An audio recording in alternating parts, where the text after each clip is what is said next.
안녕하십니까. 세상의 모든 지식산업센터를 찾는 지산호감이 전해드립니다. 지식산업센터, 요즘 부쩍 많이 들리는 이름입니다. 몇 달에 한 번씩 부동산 대책이 쏟아지고 있는데요. 규제들이 강화되고 추가되며 주거용 부동산의 거래는 점차 어려워지는 중입니다. 수도권은 사실상 전역이 투기과열지구와 조정지역으로 지정되었으며 양도세와 중과세는 늘어났습니다.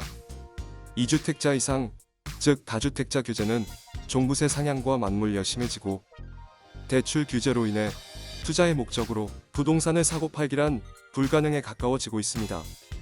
거기서 자유로운 것이 바로 지식산업센터입니다. 18년 3월 22일 산업통상자원부에서 각종 규제 완화책을 발표한 이래 지식산업센터는 부동산의 갖가지 규제에서 어느 정도 자유로운 행보를 보였습니다. 실제로 정부는 청년 친화형 산업단지를 조성해 일자리를 창출하기 위해 노력하고 있습니다. 18년부터 쭉 진행 중인 규제 완화책의 내용을 살펴볼까요? 신산업 유치와 창업공간 확충을 위해 지식산업센터의 규모를 지속적으로 확대합니다. 지식산업센터 지원시설 비중을 현재 20%에서 30에서 50%로 늘리고 산업단지 내에 주거용 오피스텔 입주를 허용하여 규제 완화를 추진할 계획입니다. 또한 휴폐업 공장들을 대거 리모델링하여 저렴한 임대 공장들을 제공합니다. 거기에 산업단지 내 공장 부지 최소 분할 면적 기준을 폐지하면서 창업기업에 대해 산업단지 우선 입주권을 부여합니다. 이렇게 되면 창업기업들의 수요가 늘어나면서 지식산업센터의 부동산적 가치 역시 끼게 됩니다. 추가 지식산업센터 내에서 직원들이 쉴 수 있는 편의 공간 확충도 보장됩니다. 지원시설 내에는 일부 업종만 제외하면 자유롭게 입주할 수 있고 노후 산단 리모델링 시 공용이용이 가능한 쉼터 확보 역시 의무화됩니다. 다음은 지식산업센터가 갖는 본격적인 장점들입니다. 지식산업센터에 입주하는 기업은 세제 혜택을 받습니다. 요건을 충족할 시 지식산업센터의 설립자 또는 업체는 22년 12월 31일까지 취득세 35%, 지방세 37.5%를 감면 받을 수 있습니다. 또한 같은 날짜까지 최초로 지식산업센터를 분양받아 직영 사용하는 중소기업은 무려 취득세 50%, 재산세 37.5% 감면이 가능합니다. 주거형 부동산과 비교했을 때 또 하나의 장점은 바로 대출입니다. 입주기업에 대한 정책지급이 진행되는데요.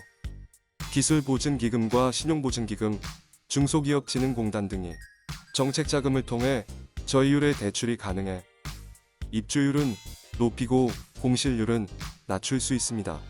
분양시 10%의 자금이 있고 정책자금 대출을 했을 때 10%만 더 있으면 입주가 가능합니다. 실제로 이 장점은 10% 이하로 낮아지는 공실률로 증명됩니다. 상가의 경우 지역이나 위치 혹은 입지에 따라 공실률이 20에서 30% 선에서 들쭉날쭉한 움직임을 보입니다. 반면 지식산업센터는 일단 입주한 뒤 안정기에 들어서면 공실률이 평균 10% 이하로 유지됩니다. 그럼 지식산업센터의 장점 6가지를 정리해 보겠습니다. 하나, 정부에서 규제 완화책, 제도적 지원을 통해 적극적으로 밀어주고 있습니다.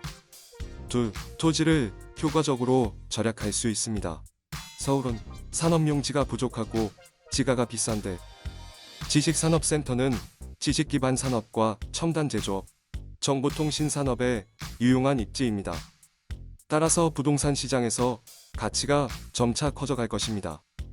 셋, 지역 내에 지식산업센터가 건립되면 지방자치단체의 입장에서도 도시계획세를 비롯한 각종 지방세의 징수 효과를 기대할 수 있습니다.